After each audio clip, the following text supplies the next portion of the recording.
강의에서는 복제 생성자와 대입 연산자에 대해서 배워보겠습니다. 그리고 깊은 복사와 얕은 복사에 대해서 배워보도록 하겠습니다.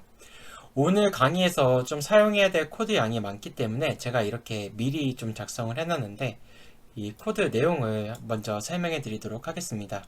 이 struct person 같은 경우는 사람의 나이, age와 이름, name을 저장을 합니다.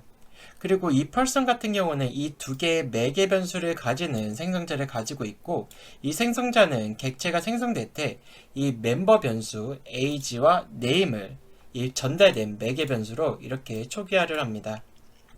그 다음으로 이 클래스 employee를 설명해 드리겠습니다. 이 employee 클래스 같은 경우는 이 방금 제가 설명드린 person struct의 포인터와 포지션이라는 두 개의 프라이빗 멤버 변수를 가지고 있습니다. 이 클래스 같은 경우는 다음과 같이 퍼블릭으로 여러 메서드를 가지고 있는데, 먼저 이 기본 생성자로 이 person을 null 포인터로 선언을 하고, 이 포지션 같은 경우는 비어있는 스트링으로 이렇게 값을 초기화를 합니다. 그 다음으로 이 매개 변수를 전달받는 생성자 같은 경우는 이 전달받은 매개 변수 age와 name으로 이 person 객체를 생성을 하고, 이 멤버 변수 포인터가 이 생성된 메모리를 참조하도록 합니다. 그 다음으로 전달된 포지션을 통해서 멤버 변수 포지션을 이렇게 초기화를 합니다. 그리고 이렇게 set age, set name, set position 함수 같은 경우는 각각 이 person의 age와 person의 name과 그리고 포지션을 이렇게 전달된 매개 변수로 세팅을 합니다. 그리고 이 show employee info 함수 같은 경우는 이 person 객체의 name과 person 객체의 age 그리고 이 employee의 포지션을 출력하는 메서드입니다. 그래서 누구누구는 몇 살이고 그의 직업은 뭐뭐입니다 라는 이런 문구를 출력을 하게 됩니다. 그리고 여기 소멸자 같은 경우는 이 employee 객체가 소멸될 때 여기서 동적으로 할당된 person의 객체를 삭제해서 메모리 누수를 방지를 합니다. 그 다음으로 이 메인 함수로 넘어가겠습니다. 여기 첫 번째 줄을 보시면 여기서 employee 객체를 생성을 하고, 이때는 이 두 번째 생성자를 통해서 나이, 이름, 그리고 포지션을 이렇게 업데이트를 합니다.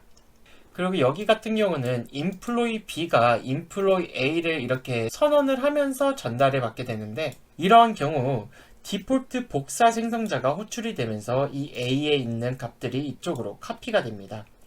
이거 같은 경우는 제가 나중에 설명드리겠지만 얕은 복사, 쉘로우 카피가 되기 때문에 예상치 못한 동작을 하게 됩니다. 그리고 이 세 번째 같은 경우는 이런 식으로 아무것도 매개 변수로 전달을 하지 않았기 때문에 생성자 1이 호출이 됩니다. 그 다음으로 이 employee C가 employee A를 이렇게 전달을 받기 때문에 이 같은 경우는 디폴트 대입 연산자가 호출이 되게 됩니다. 그리고 이 디폴트 대입 연산자 역시 디폴트 복사 생성자처럼 얕은 복사, 쉘로우 카피로 동작을 하게 돼서 예상치 못한 동작을 하게 됩니다. 여기서 이렇게 A, B, C에 대해서 show employee info를 해서 정보를 출력을 하고, 여기 같은 경우는 제가 이 employee A의 나이를 33살에서 20살로 바꾸고, 이름을 미스터 신에서 미스터 킴으로 바꾸고, 그리고 포지션 같은 경우는 엔지니어에서 C++ 소프트웨어 디벨로퍼로 이렇게 셋 다 변경을 해보겠습니다. 만약에 이 B와 C가 A가 가지고 있는 모든 메모리를 제대로 카피를 했다면, 즉 깊은 복사, 딥 카피를 했다면 이렇게 A의 값이 바뀌더라도 이 B와 C는 영향을 받지 않아야 됩니다. 그리고 이거를 제가 이렇게 실행을 해보면 여기서 에러가 발생을 할 건데, 먼저 에러가 발생하는 것을 한번 확인해 보도록 하겠습니다. 네, 이렇게 에러가 발생을 하는 것을 확인을 할 수 있는데, 이게 왜 에러가 발생을 하는지 저희가 메모리 단에서 한번 같이 살펴보도록 하겠습니다. 네, 먼저 이처럼 첫 번째 줄이 실행이 되게 되면 이 나이와 이름이 33과 미스터 C는 person 객체를 생성을 하고, 이 employee 내부적으로 가지고 있던 이 person 포인터는 이 생성된 메모리를 이렇게 참조하게 됩니다. 그리고 이 포지션으로는 이제 전달된 이 엔지니어가 이렇게 설정이 되게 됩니다.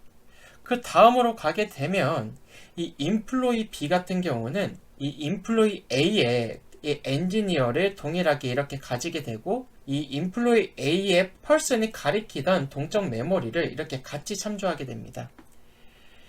이렇게 저희가 복제 생성자를 직접 정의하지 않으면 이렇게 디폴트 복제 생성자가 호출이 되는데 이때는 이제 쉘로우 카피가 이루어지게 됩니다.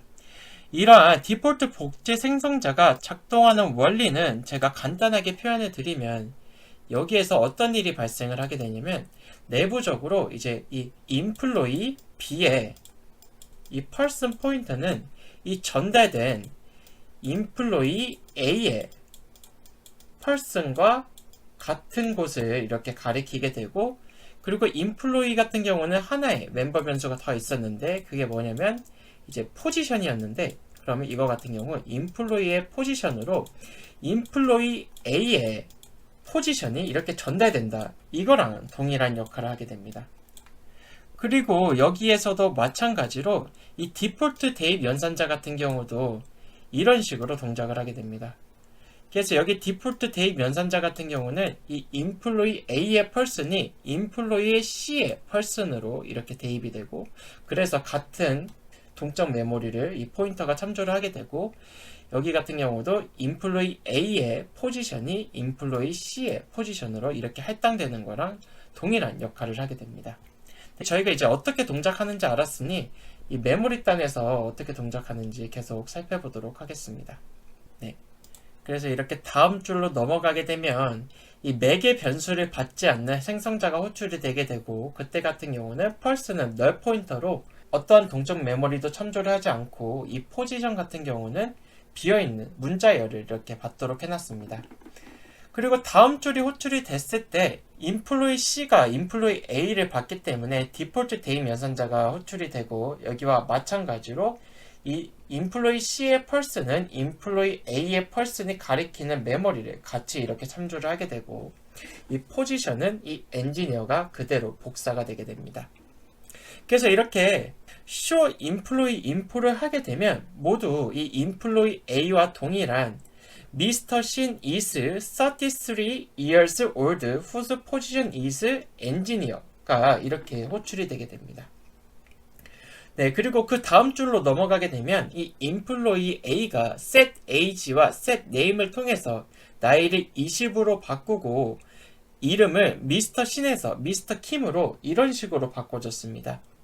그리고 set 포지션을 통해서 이 포지션 값을 기존의 엔지니어가 아닌 C++ 소프트웨어 디벨로퍼로 이렇게 바꿔줬습니다.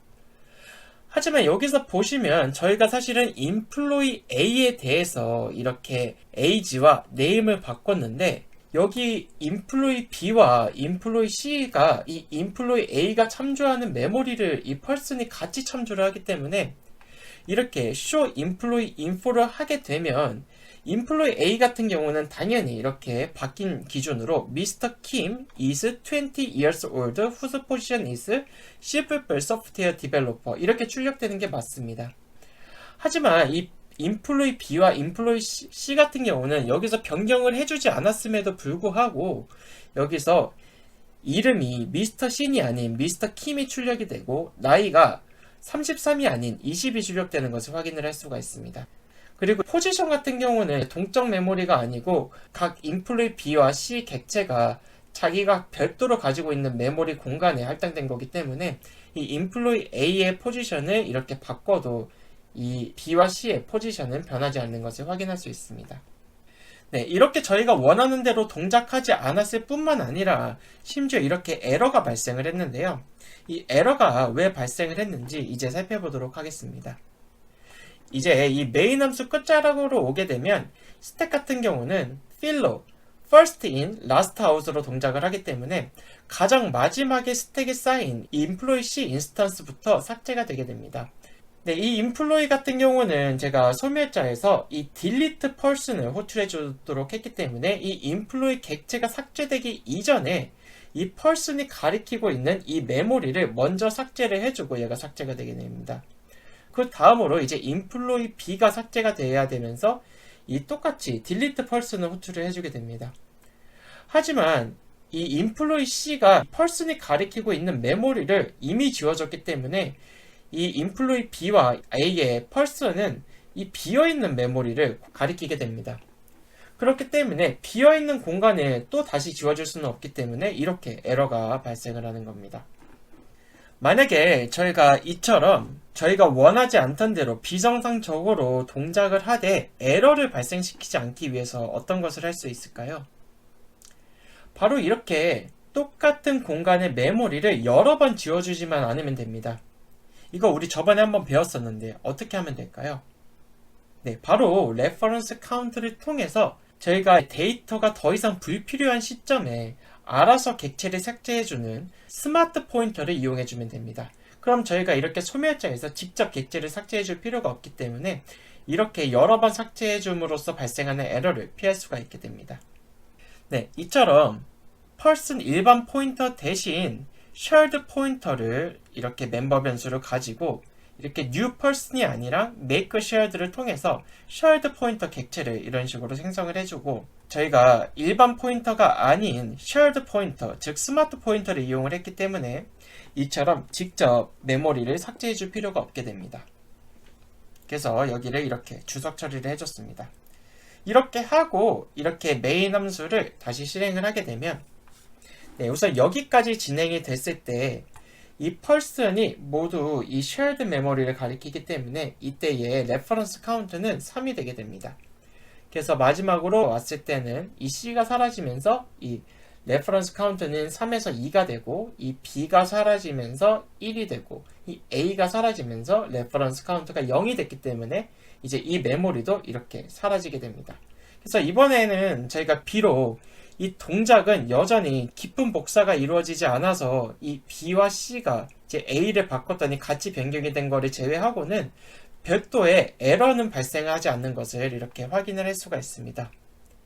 네, 이제 그 다음으로 저희가 이 디폴트 복제 생성자가 아닌 저희만의 복제 생성자를 통해서 딥카피가 이루어지도록 하고 이 디폴트 대입 연산자가 아닌 저희가 정의한 대입 연산자를 통해서 깊은 복사가 이루어지도록 해보겠습니다. 네, 복제 생성자를 이용하는 방법은 이런 식으로 이 생성자로 이 const reference의 이 클래스와 동일한 객체를 이렇게 전달을 해주면 됩니다.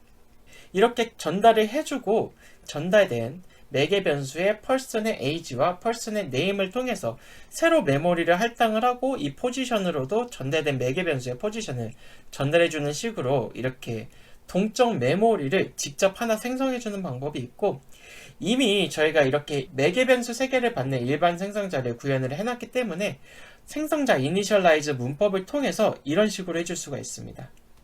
이렇게 되게 되면 이 일반 생성자로 이 전달된 이 매개 변수가 이렇게 들어가게 되면서 이게 호출이 되기 때문에 이 사실 일반 생성자와 이 복제 생성자 구조가 매우 비슷한데 이렇게 되면 어느 정도 코드의 중복을 피할 수가 있게 됩니다. 네, 그 다음으로 대입 연산자를 살펴보도록 하겠습니다. 대입 연산자 같은 경우는 마찬가지로 const reference로 저희가 카피가 돼야 되는 해당 클래스의 객체를 이렇게 매개 변수로 전달을 받고 이 오퍼레이터는 대입 연산자에 대한 오버로딩을 진행을 해줘야 됩니다. 그리고 이 대입 연산자의 반환 값으로는 이 employee 클래스의 레퍼런스로 전달을 받아서 이걸 어떤 식으로 해줄 수 있냐면 이 현재 이 클래스에 있는 이 매개 변수들에 대한 메모리를 직접 이렇게 할당을 해주고 여기에 대한 주소값을 반환해주는 식으로 이렇게 구현을 해줄 수가 있습니다. 네, 이처럼 복제 생성자랑 대입 연산자를 이렇게 구현을 하고 다시 이 메인 함수를 실행을 하게 되면은 여기 보시면 이 A에서 age와 name을 이렇게 변경을 해도 이 B와 C에서는 깊은 복사가 됐기 때문에 여기에 영향을 받지 않고 똑같이 출력되는 것을 확인을 할 수가 있습니다. 네, 그럼 이게 메모리 단에서 어떻게 동작하는지 한번 살펴보도록 하겠습니다. 네, 위와 같은 코드가 호출이 되게 되면 여기 같은 경우는 복제 생성자가 호출이 됐기 때문에 여기서 인플로이 A가 가지고 있던 모든 메모리와 동일한 복제본을 이렇게 생성을 하게 됩니다. 그리고 여기 대입 연산자 쪽도 마찬가지로 이 A가 가지고 있는 이 동적 메모리까지 포함을 해서 똑같은 메모리를 이렇게 생성을 해서 전달을 받기 때문에 이렇게 인플로이 A, B, C가 모두 독립적인 메모리를 가지고 있어서 서로가 서로에게 영향을 받지 않습니다. 그렇기 때문에 이번에 여기 인플로이 A의 age와 name과 포지션을 이렇게 바꿔줘도 이 인플로이 B와 C에는 전혀 영향을 주지 않는 것을 확인을 할 수가 있습니다. 여기서도 마찬가지로 메모리도 매우 잘 해제가 되는 것을 확인을 할 수가 있습니다. 여기 같은 경우는 제가 스마트 포인터로 구현을 했기 때문에 메모리가 문제없이 해제가 됐는데, 이게 설령 스마트 포인터가 아닌 일반 포인터라도 메모리가 제대로 해제가 될 겁니다. 그 이유는 이게 레퍼런스 카운트가 없는 일반 포인터라도 이 인플로이 ABC가 삭제가 되면서 이 펄스는 이 메모리를 딜리트 해주고, 이 펄스는 이 메모리를 딜리트 해줄 거고, 이 펄스는 이 메모리를 딜리트 해줄 거기 때문에 동일한 메모리를 여러 번 해제해주는 일은 발생을 하지 않습니다. 이렇기 때문에 복사 생성자 그리고 대입 연산자를 통해서 깊은 복사를 하게 되면은 이처럼 일반 포인터를 이용하더라도 동일한 메모리를 여러 번 해주는 일은 발생하지 않습니다. 네, 다시 한번 여기 단에서 어떻게 메모리가 동작을 하는지 이렇게 비교를 해보도록 하겠습니다. 저희가 복제 생성자와 대입 연산자를 직접 구현을 해주지 않으면 디폴트 복제 생성자와 디폴트 대입 연산자가 적용이 되게 되는데, 이렇게 되게 되면은 이렇게 하나만 바뀌어도 다 같이 이 동적 메모리를 공유를 해서 결과값이 바뀌는 것을 확인을 할 수가 있고, 저희가 직접 복제 생성자와 대입 연산자를 구현을 해서 깊은 복제가 이루어지도록 하면은 이 인플로이 A를 변경했을 때 변경되는 값들은 이 인플로이 B와 C에는 영향을 전혀 주지 않는 것을 이렇게 확인할 수가 있습니다. 네, 그럼 오늘 교육은 여기서 마치도록 하겠습니다. 감사합니다.